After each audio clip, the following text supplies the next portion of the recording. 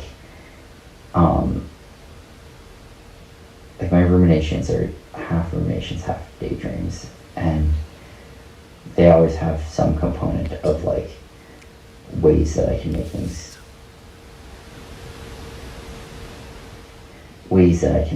better, ways that I can do something for the world, ways that I can like have some impact. If my life ended now, I would I think this almost part's- certainly have done that harm to the world. And it's hard to spin that. How does that thought weigh on you? Like, is that something? Sorry, it doesn't weigh on me that people think I've done that harm. The fact that I have done that harm weighs enormously on me. That's a wild clip. I know. I mean, he said ruminations a lot, but you can see, I haven't heard that word in a while, but you can see, without seeing his face, you can hear it in his voice. There is a massive, like, to me at least what I got is there's a denial that has been shattered. Mm-hmm. And it's at least, it has to be a thought now. And he's trying to avoid it, just like he was on an island. He was in the Bahamas living in this mansion when all this shit broke. Yes, he's this persona non grata on the internet, but he's separated from it. Yeah. Before he gets arrested, obviously. Yeah. Right? Yeah.